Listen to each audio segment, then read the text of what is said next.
አንድ ጉዳይ አነሳለሁ። እሱም ስለ ግጭት ነው፣ ስለ ጠብ ነው። እንትና አይት ሄደ ተጣልተዋል፣ እንትናና እንትና ተጣልተዋል። ግጭቱ ስትገቡ ግጭትን ልትፈቱ የምትፈልጉበትን መንገድ በጣም መጠንቀቅ አለባችሁ። እንደ ክርስቲያን የእግዚአብሔርን ቃል አንድ ክፍል አነብላችኋለሁ። ከዛ ግጭቶችን ሰዎች በስጋዊ መንገድ ሲፈቱት እንዴት አይነት አስቸጋሪ ነገር እንደሚፈጠር ሳስተምር በስጋ ችግር እንዳትፈቱ ለማለት ነው እንጂ በስጋ እንድትፈቱ አይደለም እኔ የማስተምረው። በስጋዊ መንገድ ዝም ብሎ በአእምሮ የተነሱ ችግር ለመፍታት መሮጥ እንዴት ህይወታችንን ወደ ተመሰቃቀለ ነገር ይዞት ሊሄድ እንደሚችል እንድናስታውስ። ከግጭት ውጪ የሆነ ሰው ስለሌለ እዚህ ውስጥ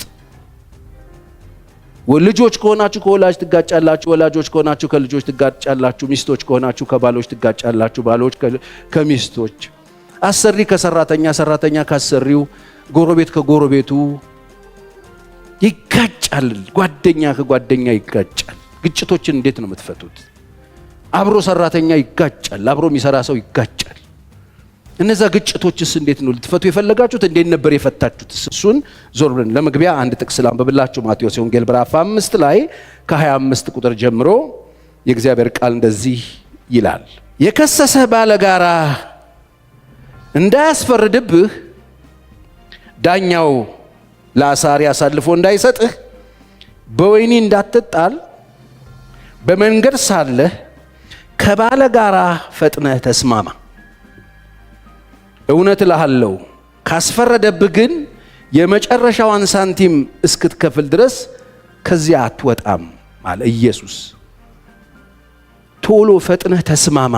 ግጭት ሲፈጠር ከባለጋራ ጋር ንክኪ ካለ ችግሮች ከተፈጠሩ እኔ አንድ ወንድም እንደዚህ ነጭ ሆኖ የመጣ ገርጥቶ እንደዚህ ነጭ ሆኖ የመጣ ወንድም ነበረ። ቅርብ ጊዜ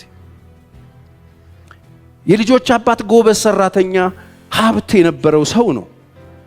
ለተወሰኑ ወራቶች ግን ተደብቆ እንደዚህ ነጭ ሆኖ ገርጥቶ ተደብቆ ማክሰኞ ቀጠሮ ይዞ እኔ ጋር መጣ። ያ የመጣ ወንድም ከሆነ ሰው ጋራ በቼክ ጉዳይ ችግር ውስጥ ገብቶ ይመታብኛል ብሎ ፈርቶ በጣም ይሳቀቃል። የነበረው ጭንቀት ልነግራችሁ አልችልም። እኔ እንደ ሰው ቁጭ ብዬ በጣም ነው ያሳዘነኝ። ይሄንን ጉዳይ እግዚአብሔር ፊት ይዞት ሲሄድ ደግሞ እኔ ጨካኙ ሰውዬ እንደዚህ ከራራውለት እግዚአብሔር ደግሞ እንዴት ሊራራለት እንደሚችል ማሰብ ቀላል።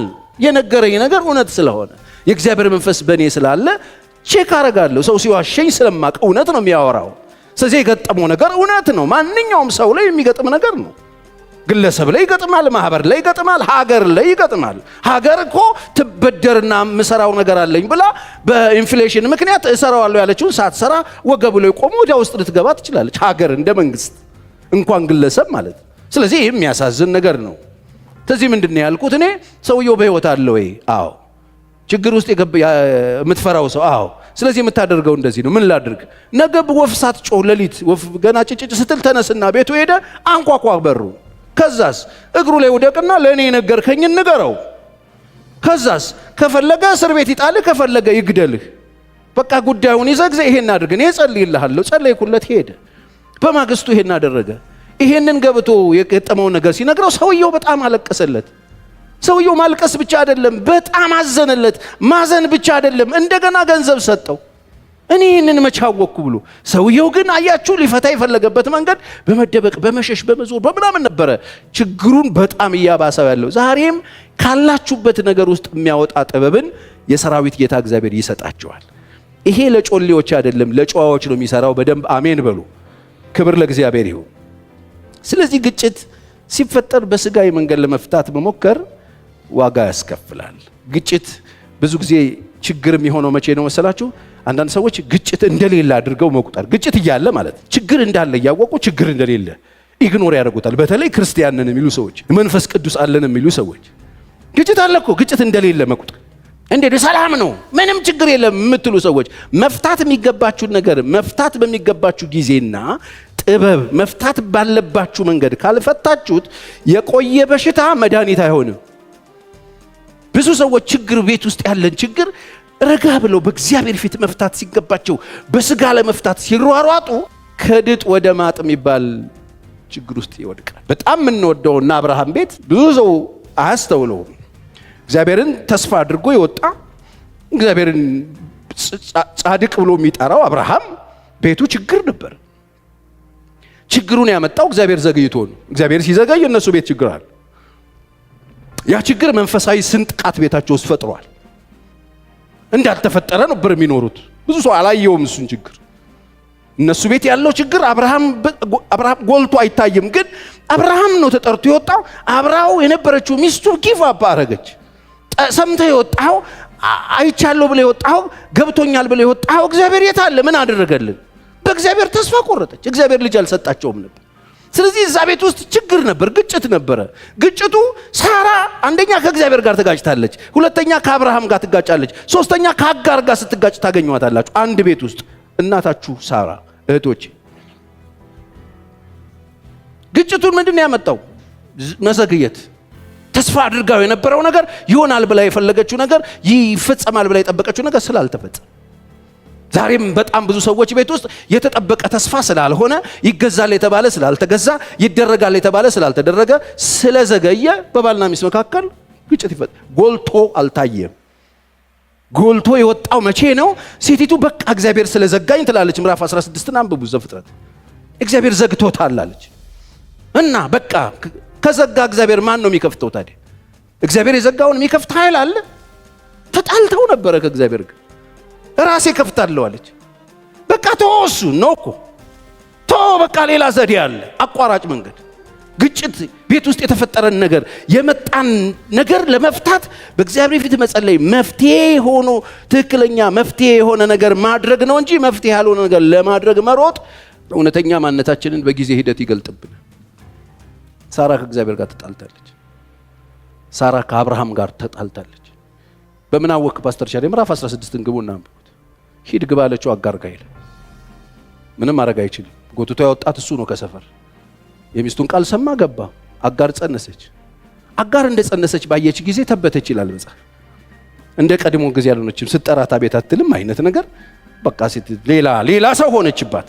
ከዛ ይሄን ስትሆንባት ትዞርና ከአብርሃም ጋር ፋይት ስታደርግ ታገኛላችሁ። አንተና እኔ መካከል ትልና ደግሞ የተጣላችሁን እግዚአብሔር ትጋብዛለች።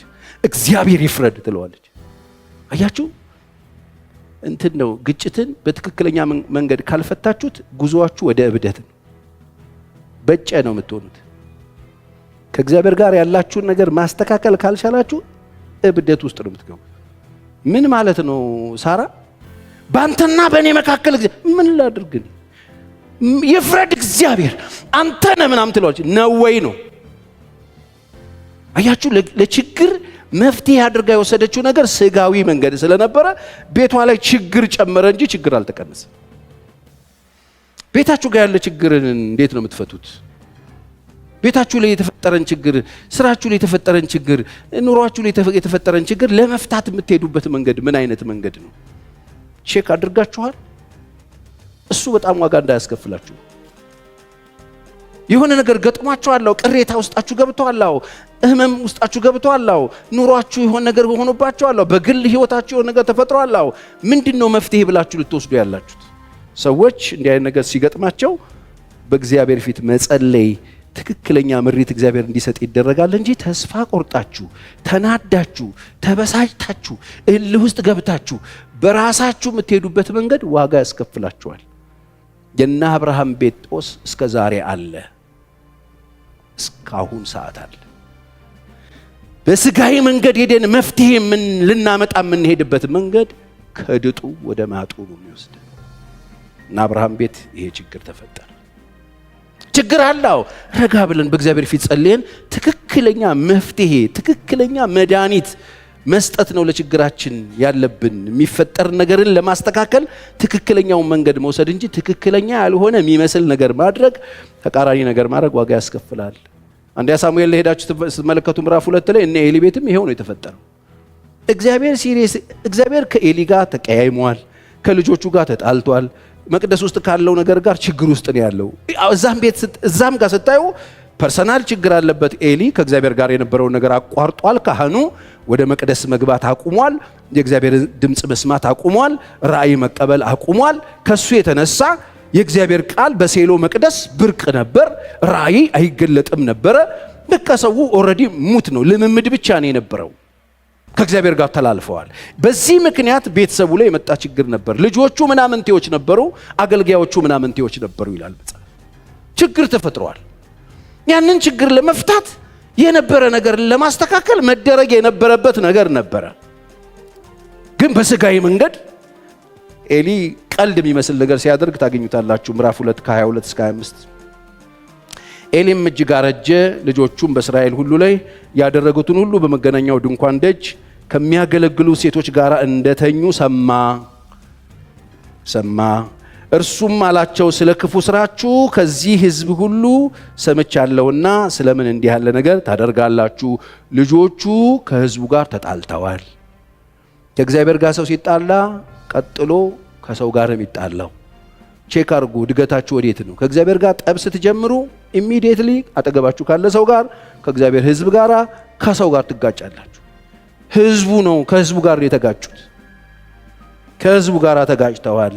ለምን እንዲህ ያለ ነገር አላችሁ? ስለ ክፉ ስራቸውም ከዚህ ሕዝብ ሁሉ ሰምቻለሁና ለምን እንዲህ ታደርጋላችሁ? ልጆቼ የእግዚአብሔርን ሕዝብ ኃጢአተኛ በማድረጋችሁ ስለ እናንተ የደረሰኝ ወሬ መልካም አይደለምና ይህ አይሆንም። ተዉ ልጆቼ ያለ። አሁን ይሄ ኖርማል ምክር ነው ተዉ፣ መልካም አይሆንም። ሰውን ቢበድል ስሙ በደንብ ሰውን ቢበድል እግዚአብሔር ይፈርድበታል። ሰውና ሰው ቢበዳደሉ እግዚአብሔር ፈራጅ ሆኖ ዳኛ ሆኖ እግዚአብሔር ይፈርድበታል። ሰው ግን እግዚአብሔርን ቢበድል ስለ እርሱ የሚለምን ማን ነው? ሰው ከሰው ጋር ከተጣላ ሰውና ሰው ማስታረቅ ይችላል። እግዚአብሔር ጣልቃ ገብቶ ቃሉን ይልክና ወደ መሃል ያመጣቸዋል። ሰው ግን ከእግዚአብሔር ጋር ከተጣላ ማን ነው ዳኛ የሚሆነው? እዚህ ሰፈር ያለው ጦርነት ወደ ላይ ስለሆነ ይህን ጦርነት ማን ነው የሚያስተካክለው? ስለዚህ እግዚአብሔር እንዲያስተካክለው ወደ እግዚአብሔር ነው መወደቅ ያለበት። ሰውና ሰው ቢበዳደል እግዚአብሔር ዳኛ ይሆናል። ሰው ግን እግዚአብሔር ማን ነው ለእርሱ ጣልቃ የሚገባለት? ወገኖቼ እርስ በርስ ብትበዳደሉ እግዚአብሔር አስታራቂ ሆኖ ያስተምራችኋል። ከእግዚአብሔር ጋር ከተጣላችሁ ግን ማን ነው የሚያስታርቃችሁ? ማን ነው መሃል የሚገባው ብሎ ይጠይቃቸዋል። እነርሱ ግን እግዚአብሔር ሊገድላቸው ወዷልና የአባታቸውን ቃል አልሰሙም። ምን ማለት ነው?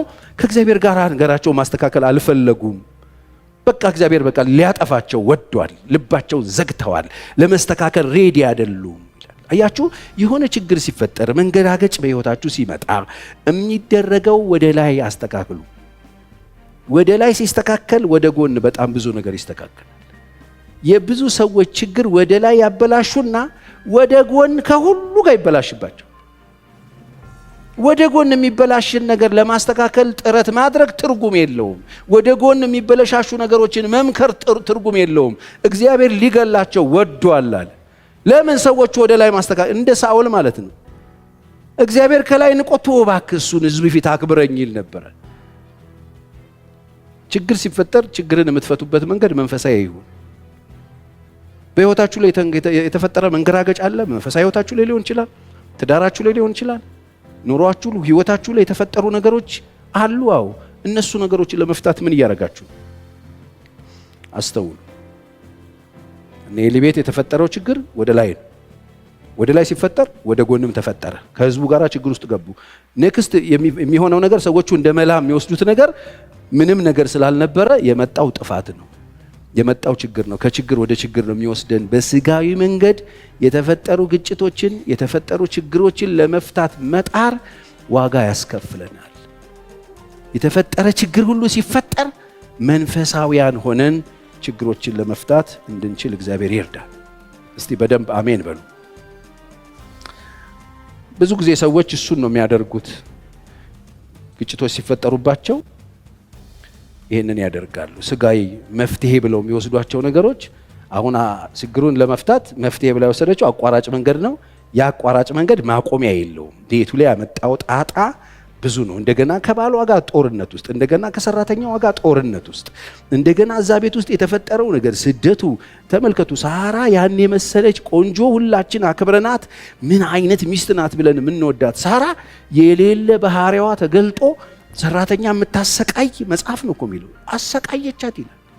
ስታሰቃያት ልጅቷ ሙቭ እንድታረግ ተገደደች። እና እግዚአብሔር ማስተዋል ይስጣል። ስለዚህ ግጭትን የሌለ ማስመሰል ተገቢ አይደለም። ግጭቶች ሲኖሩ በጣም ትኩረት ሰጥታችሁ ስሩ።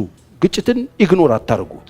ዝም ካላችሁት ይዞት የሚመጣው ጣጣ ብዙ ስለሆነ ችግር ሲፈጠር በእግዚአብሔር ይፈጥራችሁ ጸልዩና መስተካከል ያለበትን ነገር በግላችሁ አስተካክሉ። ከዛ በኋላ ወደ ጎን እዳው ገብስ ከላይ ከተስተካከለ ሌላውን እግዚአብሔር ይሰራዋል። እስቲ አሜን በሉ።